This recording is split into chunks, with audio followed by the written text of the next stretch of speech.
Savchenko masalalar kitobining 1.5.9 masalasini yechimi. Demak, savol sharti quyidagicha. Mana shu jismning demak v tezlik bilan tortilayotgan bo'lsa, mana shu jism, mana shu qismi v tezlik bilan tortilayotgan bo'lsa, bu jism chapga va o'ngga harakatlanishidagi alfaning demak oraliqlarini toping degan savol. Demak, bu jism demak yondan qaralishi bunaqa. Umumiy holatda jism ko'rinishi bunaqa, ya'ni mana bu kalava ip, bunga ip o'ralgan, ip. Ingichka ip o'ralgan bunga. Bunga ip o'ralgan, demak ipning ikkita xuddi mashinaning balonidek baloni bor ikkita. Ikkita baloni bor. Demak, mana shu yerdan ipdan mana bu tortilmoqda hozir. Mana shu ipdan alfa burchagi ostida tortilmoqda gorizontga. Shu holatda jismning bu tomonga yoki bu tomonga harakatlanish oraliqlarini topishimiz kerak bo'ladi. Xo'p, bu holatda bundan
mikrofondagi nosozlik sababli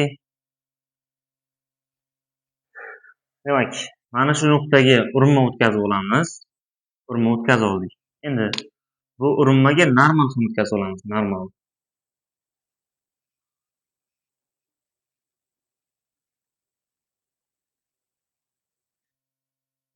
Bu normal.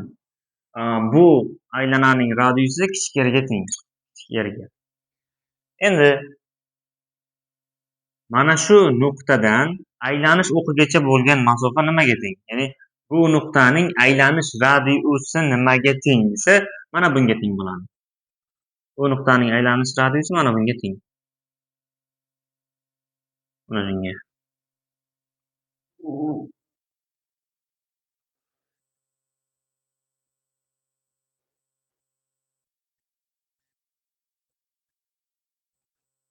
Aylanish radiusi mana shunga teng bo'ladi. Ya'ni qanaqadir R0 deb belgilab qo'yishimiz mumkin bo'ladi. Mana bu 90 gradus demak. Mana shu radiusning atrofida aylanmoqda. Endi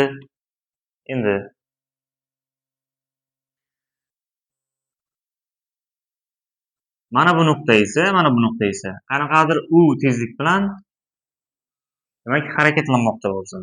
Qanaqadir u tezlik bilan. Demak, bizda amiga teng u taqsim katta R va v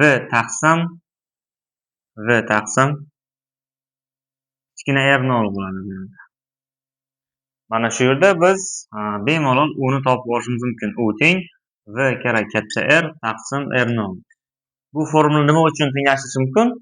Nima uchun tenglashtirish mumkin ekanligini bundan avvalgi videoda tushuntirib berganman. O'sha videoga qaytishingiz kerak bo'ladi.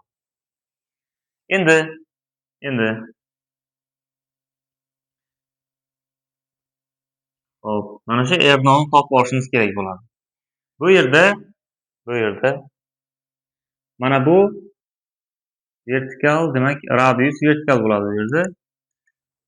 Katta radius bu, ya'ni katta aylananing radiusi. Katta aylananing radiusi katta yerga teng. Endi mana shu masofani x deb yashirtamiz, mana shu masofani. Mana shu masofa x ga teng bo'ladigan bo'lsa, bu yerdan mana bu yergacha esa katta R minus x ga teng bo'ladi. Katta R minus x ga teng.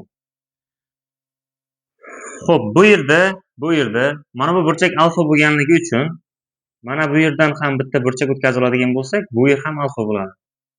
Bu yer alfaligidan Bu vertikal chiziq, bu gorizontal chiziq. Demak, o'rta 90. Mana bu 180 gradus bo'lganligidan plus mana bu yer alfa bo'lib qoladi keyin. Mana bu yer alfa. Mana shu yer alfa bo'lib qoladi. Mana bu burchak ham alfa bo'lib qoladi. Ya'ni e'tibor beringda, mana bu uchburchak bilan mana bu uchburchak o'zaro o'shqash uchburchaklar, o'shqash. O'shqash uchburchaklar. Chunki mana bu ikkita burchak ham teng bo'lib qoldi. Mana bu alfa-ku. Bu yer 90 minus alfa, 90 minus alfa, keyin mana bu ham alfaga teng bo'ladi. Endi o'shqash uchburchaklarning, demak, xohlasangiz kosinus alfalarni tenglashtiring desangiz ham bo'laveradi. Xo'p, kosinus alfalarni tenglashtiramiz. Kosinus alfalarni tenglashtiradigan bo'lsak, demak, mana kichkina r taqsim katta r minus x, kichkina r taqsim katta r minus x teng bo'ladi r0 taqsim x ga.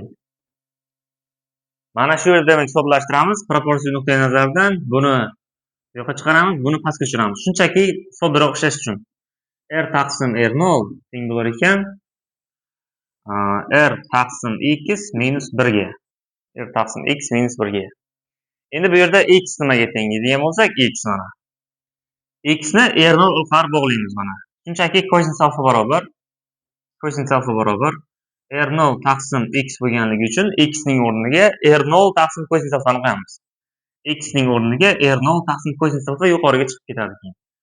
Demak, R taqsim R0 teng bo'lib qolar ekan R kosinus alfa taqsim R0 minus 1 ga. Demak, bu yerdan R0 topib olishimiz kerak bo'ladi. Bu yerdan R0 ni topadigan bo'lsak, demak, bir bu tomonga o'tadi, demak, bu tomonga o'tadi va R0 imiz R0 teng bo'lar ekan katta R kosinus alfa minus kichkina r ga. Shunga teng bo'lar ekan. Endi shunchaki R0 ni olib kelib qo'yishimiz kerak bo'ladi bu yerga. Shu yerga olib kelib qo'yadigan bo'lsak, bizda demak u teng bo'lar ekan VR taqsim R kosinus alfa minus kichkina r ga teng bo'lar ekan. Endi bu yerda